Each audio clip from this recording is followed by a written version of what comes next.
So ang ating pong tanong, mga kapatid, babasahin ko muna, medyo mahaba ho ito. Ito po mula sa ating suki at kapatid na si kapatid na Chodron Bochard. Ang sabi po niya rito, may tanong po ako about sa Holy Spirit.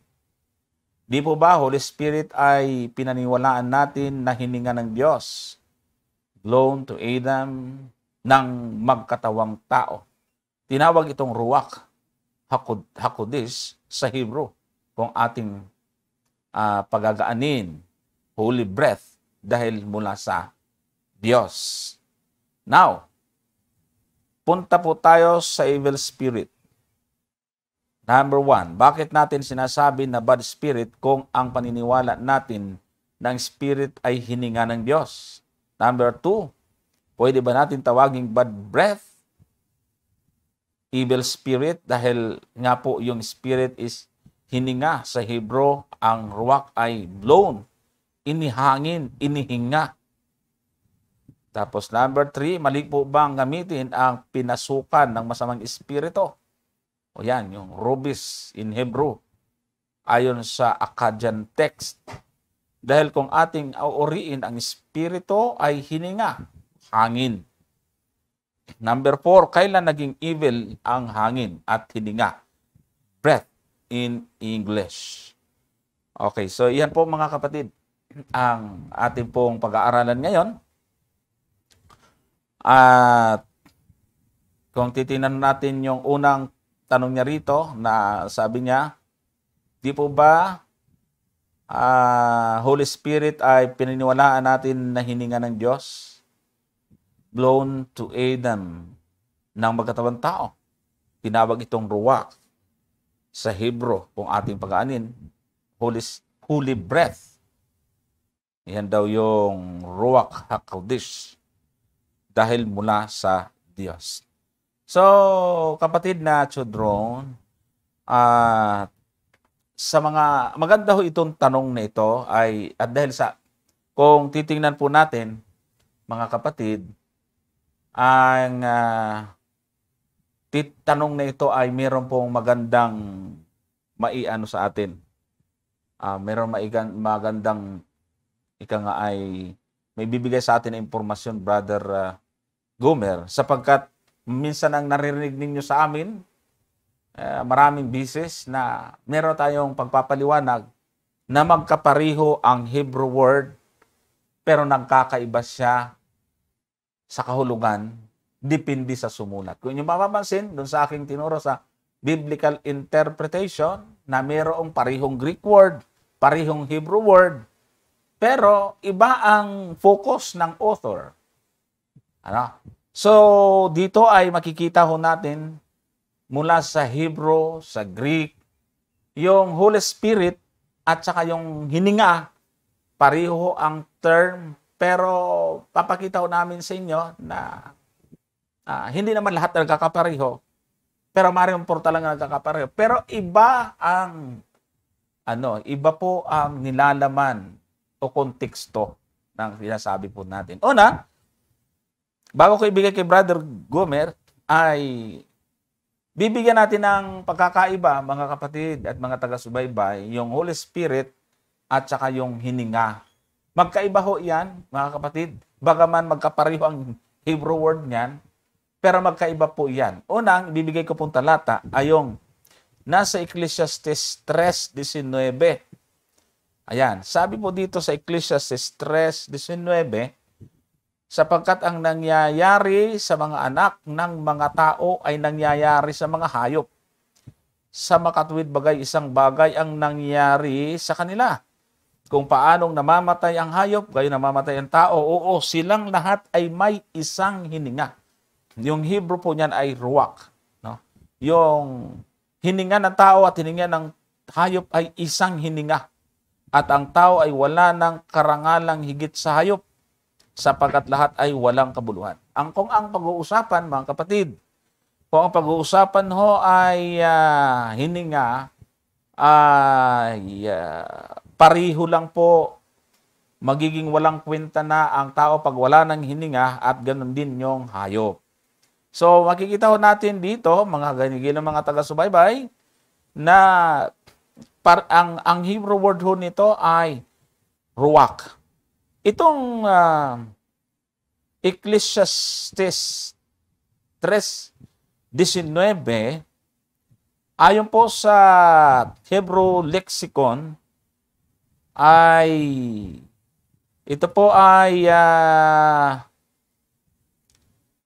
mula sa Gesenius and Tragels, sa tinatawag pong Gesenius Hebrew and Chaldee Lexicon to the Old Testament Scripture. Sa page 760, nandun yung meaning ng spirit, at ang pinagbatayan ho natin talata ay yung 3:19 ng Ecclesiastes. Ang meaning ho ay spirit or breath. Breath on the mouth. Tapos meron pong ginamit na mga verses dito. Yung Isaiah 11:4, yan po ay tungkol dun sa pagkalikha yan sa tao. Pero yung Job 7:7, Psalms 78:39, at yun din po yung Job 17:1, Job 19:17, at Psalms 135 verse 17, ay iisa po ang definition. Halos yan din po yung nasa screen na inyong nakikita. Ang hininga at spirit ay mapapansin ho natin dito na sa mga talata sa Biblia, ang mga translator ay nagbibigay ng pagkakaiba. Kapag ka naka-capital letter is ang spirit, yan ho ay hindi yan hininga. Pero kung yan ay small letter lang at mapapansin nyo sa konteksto, yan ay yung hininga o yung breath of life. So, makikita natin dito, kapatid na Chodron, ay iba ho talaga ang hininga, yung sinasabi niyong hininga ng Diyos sa butas ng ilong ni Adan, ay hindi ho yun Holy Spirit, no? Yun ay buhay or hininga, breath, no? Yun nga lang sa lexicon, yan ay spirit. At sa iba pong mga talata, yan ay hinga, minsan ay hangin. Tulad ng mababasa po natin sa 11:4. Itong mga talatang ito, tingnan natin. 11:4, kundi hahatol siya ng katuwiran sa dukha at sasaway na may karampatan dahil sa mga maamo sa lupa, at sasaktan niya ang lupa ng pamalo ng kanyang bibig, at ng hinga ng kanyang mga labi ay kanyang papatayin ang masama. So dito, yung hinga ay yun din po yung spirit, pero hindi ito yung Holy Spirit. Doon naman sa Job 7 verse 7, yung King James Version, merong Strong's number. Ang sabi naman diyan ay, remember that my life is wind. Yung wind po dyan, ang Strong's number niya, it's 7307. Yan ho ay spirit. Nangangahulugan ding spirit. Pero dito, hangin ang salin. Ano po? Doon naman sa Psalm 78:39, for he remembered that they were but flesh, a wind. Yung wind na naman dyan, a wind that passeth away and commit not again. Ang wind po dito ay same din po, ang Hebrew niyan ay ruach, at ang salin po ay hininga, mga kapatid. Samantalang, yung pong hininga na, ayan yung sinasabi sa 2:7 ng Henesis, pareho lang po yan. Ano? Ang Banal na Espiritu ay nabanggitin ho sa Old Testament, at ruach din po ang Hebrew word niyan. Pero iba po ang konteksto. Iba po ang pagpapakahulugan at pagtukoy ng author. Halimbawa, itong Isaiah 48:16. Kayo'y magsilapit sa akin, inyong dinggin ito, mula sa pasimula, hindi ako nagsalita ng lihim. Mula ng panahon na nangyari ito, nandun nga ako, at ngayon sinugo ako ng Panginoong Diyos at ng Kanyang Espiritu. So napansin nyo, iba ang pagkasulat ng translator. Ginawa niyang capital is ang Espiritu. Yan. So, yung spirit ho dito, kung magbabasa tayo ng English Bible, yung spirit ho dito ay capital E. Samantalang doon sa Tagalog nga ay ang umpisa sa Tagalog ay small letter lang. Para mabigyan ho na tayo ng idea ng translator na iba po talaga ang ibig pong sabihin niya. Yun ang kaya nga doon sa ating sinagot, no? Sagot po natin doon sa Back to Scriptures na general na, nagkaroon po ng fallacy of generalization na yung nomos ay kumunan doon na lahat at natapos yan, lahat na ng kautusan, ubos lahat. Depende ho yun sa konteksto, mga kapatid. Kaya dito, same din, bilang nakaragdagan na naging sample po, na same Hebrew word ay pareho ng original na lingwahe pero magkaiba po ng tinutukoy. Dahil dito, sa 48:16 ay hindi hininga itong sinugo ho dito. Nagsusugo ito. Mamaya po ay titingnan po natin yung talata na ang Espiritu po talaga ay nagsusugo. Pupunta na tayo sa Greek naman. Yung Holy Spirit, tinatawag na Espiritu Santo, Holy Ghost sa English, ay ang Mateo 28:19. Dahil dito magsiyaon nga kayo at gawin ninyong mga alagad ang lahat ng mga bansa na sila inyong bautismuhan sa pangalan ng Ama, ng Anak at ng Espiritu Santo. Yan naman po, letter capital E. No? So, hindi ito hininga. Ang Greek nito ay pneuma. Kung pupuntahan po ninyo yung Septuagint, ang Isaiah 48:16, ganun din. Pneuma din po yan, yung Septuagint yan. Kaya kung gagamit tayo ulit ng lexicon mula sa Isaiah 48:16, ay pariho ang ibibigay na meaning doon sa binasa po natin, galing po doon sa Hebrew lexicon. So, ang Ecclesiastes 3:19 na sinasabi ho doon na nakikita sa hayop ay itong nasa Mateo 28:19, hindi ho ito nakikita at hindi ho ito ibinibigay sa hayop. Hindi po ginaguide ang mga hayop ng Holy Spirit. Ang nasa hayop at sa tao pareho ay yung hininga. So magkikita ho natin yung difference po ng mga bagay na yan. At ang itong espiritu nito ay hindi hininga. Sa katunayan, sa unang Juan 5:6 sa Magandang Balita Biblia, sabi si Jesu Kristo ang naparito sa pamagitan ng tubig at ng dugo. Hindi sa pamagitan ng tubig lamang, kundi sa pamagitan ng tubig at dugo. Ang espiritu ang nagpapatotoo tungkol dito sapagkat ang espiritu ay katotohanan. So hindi ho ininga itong pinag-uusapan dito, mga kapatid. 8:16 ng Roma, ang espiritu rin ang nagpapatotoo kasama ng ating espiritu. Makita po ninyo dito, yung dalawang espiritu magkaiba po. Capital letter po yung una at espiritu dito ay small letter lang, na tayo ay mga anak ng Diyos. Sa talatang 26, at gayon din naman ang espiritu ay tumutulong sa ating kahinaan. So mayroon talaga siyang sariling damdamin at sariling personalidad sapagkat hindi tayo marunong manalangin ng marapat. Ngunit ang espiritu rin ang namamagitan dahil sa atin ng mga hibik na hindi maisasaysay sa pananalita.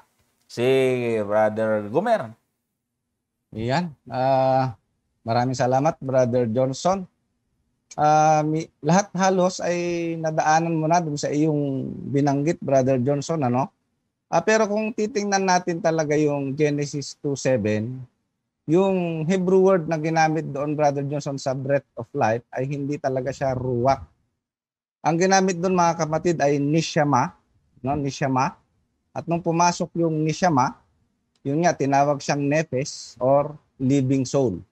So, nabanggit na ni Brother Johnson na yung breath na tinanggap ni Adan at ni Eva, ay ito'y katulad lamang, Brother Johnson, ng hininga ng hayop.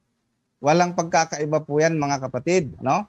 At ang isang katotohanan dito sa isang talata ng Apokalipsis, Brother Johnson, ay dito sa Apokalipsis 16:3 ay tinawag din na kaluluwang may buhay yung mga nasa dagat. Ang sabi rito ay ganito, at ibinuhos ng ikalawa ang kanyang mangkok sa dagat at naging dugo na gaya ng isang patay. At bawat kaluluwang may buhay sa makatuwid ay ang nangasa dagat ay nangamatay. So mapapansin niyo po dito mga kapatid, na yung hininga na bumuhay kay Adan at kay Eva, nung hingahan sila ng ating Panginoon, ang tawag doon sa Greek ay sa Hebrew ay neshama, no? At naging living soul. Hindi po ruwak talaga actually. Ngayon, kung Holy Spirit ang pinag-uusapan, alam naman po natin na ang tawag po diyan talaga ay ruwak hakodes, no? Or Holy Spirit. Ngayon, gusto kong magbasa, Brother Johnson, sapagkat yung ating kapatid naman ay naniniwala naman siguro sa sulat ni Mrs. White. Siguro ito'y bonus, babasahin ko na lang. Ito ay nasa Acts of the Apostle, no? Sa chapter 5. Ang sabi dito ay ganito, kasi kapag Holy Spirit talagang pinag-uusapan, kapag hindi ka gumamit talaga ng mga original word, ay mahirap intindihin, Brother Johnson, kasi pare-pareho ang term eh. Pneuma, ruwak, yun, malalaman mo lang. Of course, kung mayroong Holy Ghost, Holy Spirit, pero pag Spirit lang ang ginamit, maliban dun sa capital letter ang translation, eh, wala nang pagkakaiba, parehas na pneuma, no? Kaya pag hindi talaga pinag-aralan, ang Holy Spirit ay mahirap talaga siyang unawain. At kahit po si Mrs. White, kapatid na Chodron, ay ganito yung sinasabi niya sa Acts of the Apostle. It's not essential for us to be able to define just what the Holy Spirit is, sabi niya. Christ tell us that the Spirit is the Comforter, the Spirit of truth, which proceeded from the Father. It is plainly declared regarding the Holy Spirit that in His work of guiding men into all truth, He shall not speak of Himself. Ang sabi niya pa rito ay ganito pa, the nature of the Holy Spirit is a mystery. Men cannot explain it because the Lord has not revealed it to them. Men, having fanciful views, may bring together passages of Scripture and put a human construction on them, but the acceptance of these views will not strengthen the church. Regarding such mysteries which are too deep for human understanding, silence is golden. Kaya nga, medyo natatawa nga ako doon kasi yung bad spirit ay pwedeng gamiting bad breath, Brother Johnson, ano? Kasi evil spirit, bad spirit, parang bad breath, ano? So, yun na nga yung sinasabi dito talaga ni Ellen G. White, na kapag ka talagang hahanapin natin yung exact explanation what the Holy Spirit is, talagang mahirap, kapatid. Kaya ang sinasabi dito ng ating pag-aaral, kung ano yung available na ating nakikita sa banal na kasulatan, ayun lang talaga ang ating pwedeng panghawakan. Ang sabi niya rito, the office of the Holy Spirit is distinctly specified in the words of Christ. When He is come, sabi niya, kinote niya po yung John 16:8, He will reprove the world of sin and of righteousness and of judgment. It is the Holy Spirit that convicts of sin.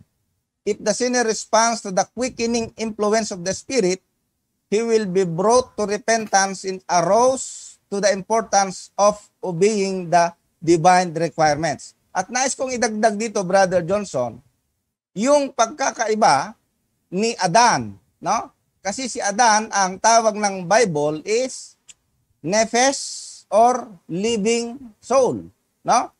Ngayon, kung babasahin natin, Brother Johnson, ang unang Korinto 5, ang talata ay 45, naalala ko ito, diniscuss mo ng kaunti dun sa suwe, no? Brother Johnson, kung natatandaan mo yung suwe, na iyong nililecture, natandaan ko yun eh. Aha. Ang sabi rito sa unang Korinto 5:45, ang sabi niya rito, gayon din naman nasusulat, ang unang taong si Adam ay naging kaluluwang buhay.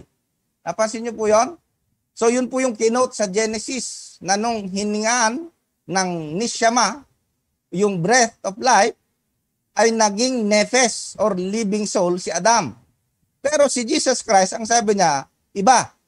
Ang huling Adam ay naging espiritong nagbibigay buhay. Yung quickening spirit diyan, Brother Johnson, ang Greek niyan ay zoopeo, no? Na life-giving mula dun sa sinabi mo dati na natandaan ko yung suwe. Yung suwe means life. So makikita mo rito yung pagkakaiba nung buhay na nakay Kristo sa composition ni Adan. Kasi si Adan ay kaluluwang buhay, ang ating Panginoon ay espiritong nagbibigay buhay, mga kapatid. So makikita niyo po doon yung pagkakaiba niya. At dito maliwanag naman talaga sa Lucas, Brother Johnson, sa 1:35 ay ganito yung ating mababasa tungkol sa ating Panginoong Hesukristo. At sumagot ang anghel at sinabi sa kanila, bababa sa iyo ang Espiritu Santo Verse at nakalagay. lililiman ka ng kapangyarihan ng kataas-taasan, kaya naman ang banal na bagay na ipapanganak ay tatawaging anak ng Diyos. Kaya si Adan ay iba sa ating Panginoong Hesukristo, Brother Johnson. Hindi siya kaluluwang buhay, kundi ang tawag sa kanya ay espiritong nagbibigay buhay. No? At bago ko ibigay kay Pastor Dillon sa kanyang karagdagan, maliwanag po sa Biblia, kapatid, na nagtanong na ang Holy Spirit ay talagang malaki ang pagkakaiba dun sa breath per se. No? Bakit? Yun na nga, sinabi ni Brother Johnson, ang isang dahilan, ang isang difference, yung hayop na mayroon din katulad ng ating hininga ay hindi makaka-receive ng Holy Spirit. No? Yung Holy Spirit ay ibang entity dun sa ating breath na nasa atin. Bakit? Kasi yung Holy Spirit, ibibigay lamang yan dun sa mga sumasampalataya. No? Sa mga sumasampalataya lang ibibigay ang Holy Spirit sang-ayon sa gawa, Brother Johnson, sa 5, ang talata nito ay 32. Tingnan po ninyo yung 5:32 ng mga gawa. At kami mga saksi ng mga bagay na ito, at gayon din ang Espiritu Santo na siyang ibinigay ng Diyos sa nagsisitalima sa Kanya. So yung Holy Spirit, wala lahat. Ibig sabihin, hindi lahat ng tao, Brother Johnson, meron. Pero lahat na yung hininga. Oh? At itong Holy Spirit nito ay ibibigay lamang ng ating Panginoong Diyos sa mga nagsisitalima sa Kanya, Brother Johnson. Yan yung isang maibabahagi ko tungkol dyan sa paksa na yan. Brother Johnson. Okay. Actually, napakaganda na yung paliwanag mo nung unang naabutan ko. Sinundan pa ni Brother Gomer, napakaganda. Ang akin na lang po sigurong maibigay ng konti dyan ay ganito po yan. Para bang ang kwento ganito lang. Lahat ay Pilipino. Pero hindi lahat ng Pilipino ay Tagalog. At hindi lahat ng Tagalog Batangginyo. Ang punto lang po dyan, kaibigan, pag sinabing spirit, inyo po yung i-classify kung anong spirit ang tinutukoy. Yun ba yung spirit na Holy Spirit? Yun ba yung spirit na tinatawag na hininga? Kasi yan ang pinagkakamalan ng marami. Tulad halimbawa, pagka nabasa nilang may kautusang nawala, ang iniisip naman nila, 10 utos agad.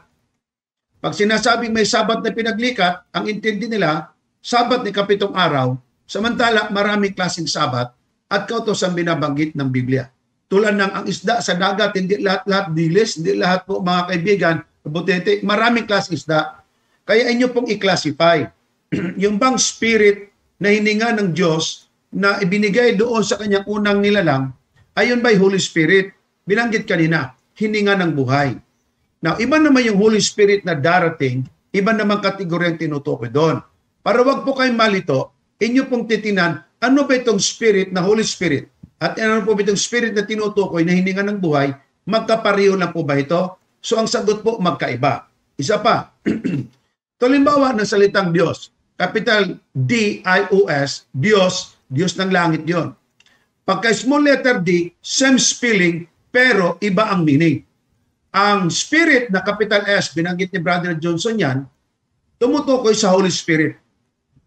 Pagka ang Spirit naman, small letter S, same spelling, yung sinasabi ni Brother Gomer, parang nakakalito, no, Brother Gomer, kasi nga, the same lang naman spelling eh.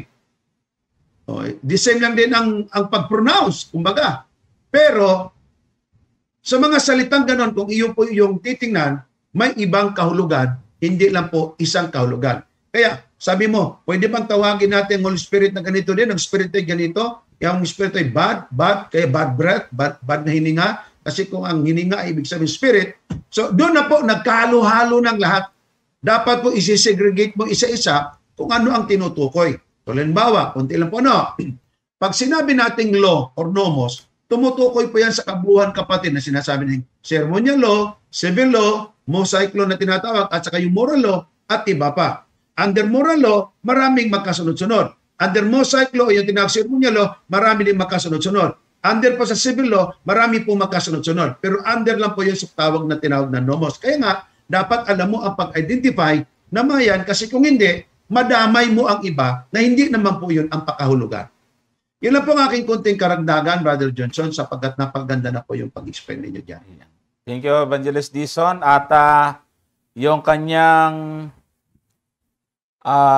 pangalawang tanong ho dito, kasi yung number 1 niya, bakit natin sinasabi na bad spirit kung ang paniniwala natin na ang spirit ay hininga ng Diyos? So, tingin ko dyan ay nasagot na ho natin yan. Yung bad spirit, siguro ay idagtong natin sa kanyang question number 2, pwede ba natin tawaging bad breath, evil spirit? Dahil nga po yung spirit is hininga. Sa Hebrew ay ruach ay blown, inihangin, inihinga. Ang evil spirit, siguro may bad breath nga talaga. pero iba ang bad breath sa evil spirit. Sa Bible, ang definition ng evil spirit ay hindi ho ito yung inihinga doon sa tao. Yan ho ay uunawain pa rin. Alam nyo, ito na nga yung sinasabi po lagi natin doon sa aking lecture ng biblical interpretation. May mga talata na magkapariho ang termino kahit sa original, pero titingnan, i-consider ang pinakamabigat at pinakahuling magdidetermina ho dyan, mga kapatid. Yung context, syntax, at saka syntax. Kasi yung semantics, alalay lang po yan. Hindi lahat ay ganon. So, may mga pagkakataon din pa sa Bible na may tinawag na masamang espiritu galing sa Panginoon. Pero hindi po yun ang ibig sabihin ng hininga. Kundi yun ay kondisyon or sitwasyon o kalagayan ni Saul doon sa 16 ng unang Samuel. At meron pang ibang mga talata. Sa kabuuan ng Biblia, mga kapatid, mga taga-subaybay, ang evil spirit ay ito po yung ginagamit ng kaaway na si Satanas, mga kapatid at mga ginigil namin mga taga-subaybay. No? Kaya hindi ho din yan, iba rin yan sa hininga, iba rin yan sa hangin. Kaya hindi natin pwedeng tawaging bad breath yung evil spirit. Sabi nga dito, dahil nga po yung spirit ay hininga. So, hindi pa rin, iba pa rin yung hininga doon sa Holy Spirit, iba rin yung hininga doon sa evil spirit. Brother Gomer? Tama yun, Brother Johnson. Yun na nga yung sinasabi natin, yung hininga ng buhay na inihinga ng Panginoon kay Adan, ito po ay iba dun sa ibang espiritu. At kung ang pag-uusapan, Brother Johnson, ay masamang espiritu, no, or evil spirit, ay hindi naman po malabo ang pagtuturo ng ating Panginoon tungkol sa bagay na yan. Sapagkat, unang-una, alam naman po natin na mayroon ngang demonyo na tinatawag nung magrebelde si Satanas, ay ito yung naging pinagmulan ng masamang espiritu, Brother Johnson. At alam po natin, halimbawa, basahin natin itong nasa Mateo 12 para makita po natin sino ba ang source ng evil spirit at sino ba yung source ng Ruach HaKodesh o yung Holy Ghost, Brother Johnson. No? So makikita po natin, kapag ka Holy Spirit, alam po natin na yan ay galing sa Diyos. Pero kapag ka masamang espiritu, ay alam po natin yan ay talagang galing po kay Satanas yan. No? Kaya ang sabi rito niyang ating Panginoon sa Halimbawa, sa 12, Mateo 12, siguro dito ako mag-uumpisa sa 24. Yan. Sa Mateo 12, ang talata ay 24, Brother Johnson. Ang sabi niya ganito, datapwat nang marinig ito ng mga Pariseo ay kanilang sinabi, ang taong ito ay hindi nagpapalabas ng mga demonyo, kundi sa pamamagitan ni Beelzebub na prinsipe ng mga demonyo. Pansin niyo po yan, ano? At pagkaalam niya ng mga iniisip nila ay sinabi niya sa kanila, ang bawat kahariang nagkakabahabahagi laban sa kanyang sarili ay mawawasak. Ang bawat bayan o bahay na nagkakabahabahagi laban sa kanyang sarili ay hindi mananatili. Pansinin niyo po ang talatang 26, mga kapatid. Ito na po, talagang maliwanag po yung sinabi ng ating Panginoon dito.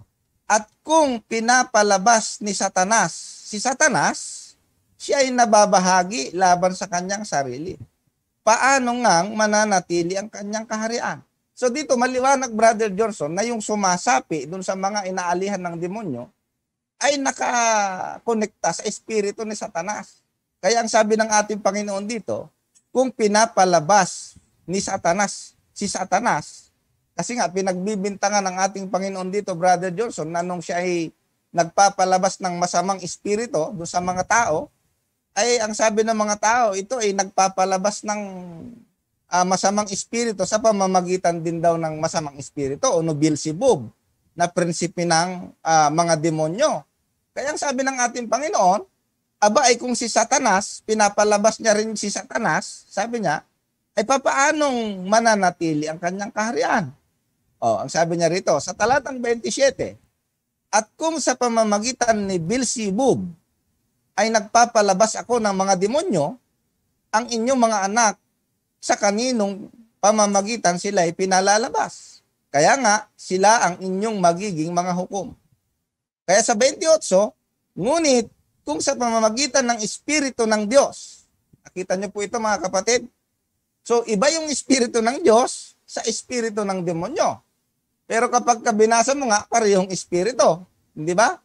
Ang sabi niya rito, ngunit kung sa pamamagitan ng Espiritu ng Diyos, nagpapalabas ako ng demonyo, ng mga demonyo, ay dumating nga sa inyo ang kaharian ng Diyos. So, itong napakaliwanag, Brother Johnson, kung ang pag-uusapan natin, evil spirit, ay talagang ito ay nakakonekta kay Satanas, Brother Johnson. At kapag pinag-usapan naman natin yung Holy Spirit, ay talagang yan naman ay sa Diyos, Brother Johnson. Ayan. Okay, thank you, Brother Gomer. At bilang karagdagan ho doon, mga kapatid, na ang masamang espiritu ay hindi ho, walang kinalaman doon sa hininga ho natin na ibinigay ng Diyos, ay yung mababasa po natin sa Efeso 6:12, na ang sabi po dito, sapagkat ang ating pakikipagbaka ay hindi laban sa laman at dugo, kundi laban sa pamunuan, laban sa kapangyarihan, laban sa mga namamahala ng kadilimang ito sa sanglibutan, laban sa mga ukol, sa espiritu ng kasamaan sa mga dakong kaitaasan. So, hindi talaga pwedeng i-apply ho yan sa hininga. Actually, pagka pinag-aralan ho natin sa Biblia, tinatawag na evil spirit, tulad ng mababasa po natin sa Leviticus 20, talatang 27, na sabi dyan, ang isang lalaki rin naman o kaya ang isang babae na inaalihan ng masamang espiritu o mangkukulam. O yan no, ang mga relasyon o mga related doon sa evil spirit ay papatayin na walang pagsala. Sila'y babatuhin ng mga bato, mabububo ang kanilang dugo sa kanila. Tapos doon sa Deuteronomio 18:11 naman, ay nakasulat ho ay 18 talatang 11, o inkantador ng mga ahas o nakikipagsanggunian sa mga masamang espiritu, umahiko o sumasangguni sa patay. Oh, yan. So, makikita ho natin, mga kapatid, dito na masyadong nakikita natin malayong paghahalin tulad. At marami pa po yan, mga kapatid. na kahit na sa Bagong Tipan, o sa dami pong talata sa Old Testament din, no? Isaiah 29:4, at ikaw na ay mabababa at magsasalita mula sa lupa, at ang iyong salita ay magiging mababa na mula sa alabok, at ang iyong tinig ay magiging gaya ng isang nagkikipagsanggunian sa masamang espiritu. So hindi po yan tumutukoy sa hininga natin, no?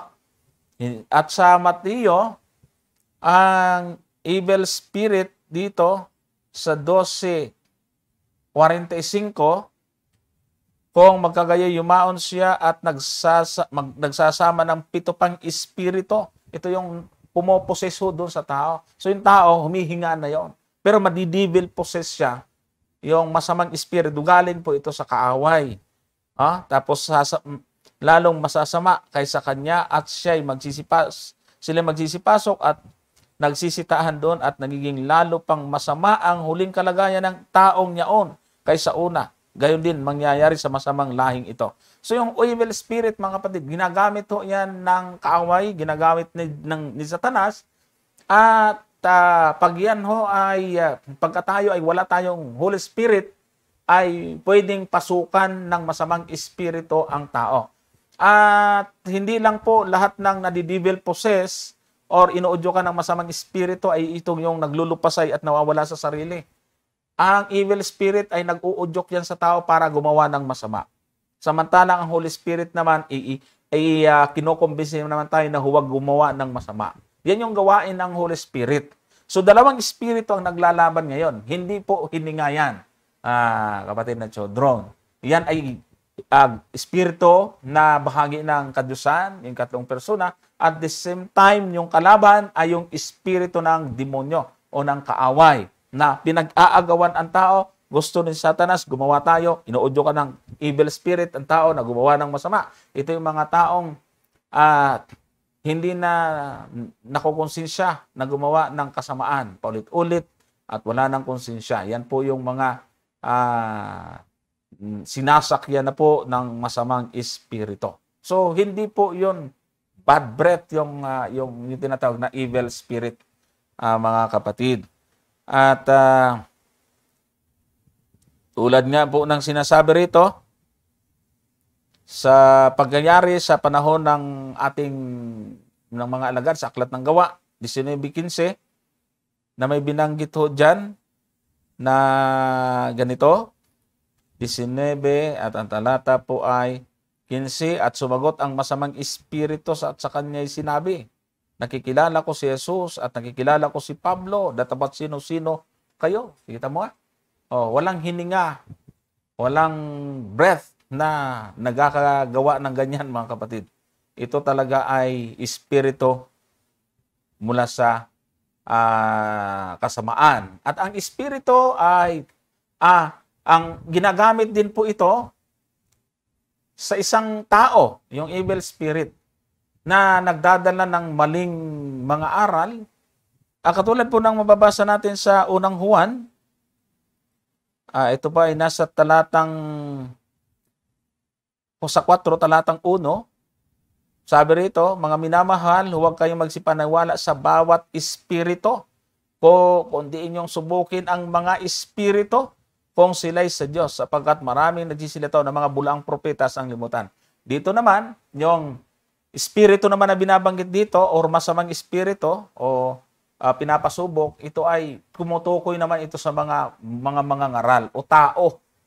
So, depende ho talaga sa konteksto. No? So, nakikita ho natin ngayon, kapatid na children, yung blown, yung breath, yung air, yung wind na sinasabi na nasa butas ng ating mga ilong, spirit din ho yan.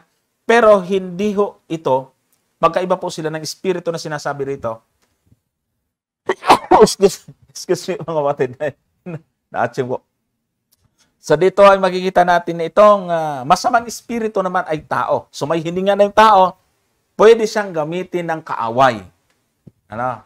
Para magturo ng kabulaanan. Yan, sinasabi. At sa talatang 2 nga, dito nakikilala ninyo ang espiritu ng Diyos, ang bawat espiritong nagpapahayag na si Jesucristo ay naparitong nasa laman ay sa Diyos. So nakita ho ninyo, yung Holy Spirit dito sa talatang 2, nakikilala ninyo ang Espiritu ng Diyos. Yung Espiritu ng Diyos, yun yung Holy Spirit. Ang bawat espiritu, yung tao, no, na nagpapahayag na si Kristo ay naparitong nasa laman ay tao. So, yung espiritu na mayroong Holy Spirit, kung sila ay nagtuturo na si Kristo ay dumating bilang nagkatawan tao na paritong nasa laman, yun ay sa Diyos. Samantalang sa talatang 3, at ang bawat espiritong hindi na ipinahayag si Jesus ay hindi sa Diyos. At ito ang sa Antikristo na inyong narinig na darating at ngayon nasa sanglibutan na. So, yan, kapatid. Tanong mo pa dito sa number 3, mali po bang gamitin ang pinasukan ng masamang espiritu o rubis in Hebrew ayon sa Al-Akkadian text, dahil kung ating susurin ng espiritu ay hininga, hangin. Kailan na nagiging evil ang hangin at hininga? Breath in English. Ayun, siguro sakop na yun. Pero hingin natin yung karagdagan kay Brother Gomer. Siguro ito sa bandang huling mga tanong niya, Brother Gomer. Ayan, ay tama po yan. Kasi yun na nga, binasa na po natin, doon sa karanasan ng ating Panginoon, siya ay nagpapalabas ng mga may masamang espiritu, yung mga inaalihan ng mga masasamang espiritu. Tama po talaga siya. Yun talaga ang termino. At yung binasa nga ni Brother Johnson doon sa gawa, maliwanag yun, Brother Johnson, nakipag-usap pa yung masamang espiritu na sinasaniban di ba? Mm-hmm. Kaya nakikita natin kahit sa ating ngayon sa ating may mga karanasan tayo na nakita na mayroong talagang pinapasukan, Brother Johnson, ng masamang espiritu. Mm-hmm. At kapag pinasukan ng masamang espiritu ay malakas, hindi ba? Mm-hmm. At walang pinag-iba, kapatid, doon sa Garden of Eden, Brother Johnson, na pinasukan ni Satanas ay yung ahas di ba? Tama. So talagang itong masamang espiritu ito talaga ay iba doon sa hininga per se, no? Yun po yung dapat na talagang maliwanag po doon. Yung hininga ay ito yung ibinigay ng Diyos para tayo mabuhay, no? At yung hininga na yon na ibinigay ng Diyos ay talagang yun na nga, may katapusan. Pag nawala yon, patay ka. Parang ganon, no? At iba naman, kapag ikaw ay, sabi nga dito, Brother Johnson, halimbawa dito sa 8 ng Roma 8, ang sabi niya rito, sapagkat ang lahat ng mga pinapatnubayan ng Espiritu ng Diyos ay sila ang mga anak ng Diyos. So, ito po yung kalagayan ng mga mananampalataya na pinapatnubayan naman sila ng Holy Spirit, Brother Johnson. Yan. Okay, so kung i-review po natin yung kanyang tanong ay parang nasagot na po natin. Ang number 4 kasi, kailan nagiging evil ang hangin or hininga? Breath is English. Hindi ho yung hangin ang nagiging evil. Pagka naging evil na po yung hangin, pollution na yun. So, alisin natin sa isipan natin yung evil spirit ay yan yung hininga natin. Hindi. Yung hininga natin hangin. Yung mabuhay po kasi ay tinatawag pong hininga. Ayan.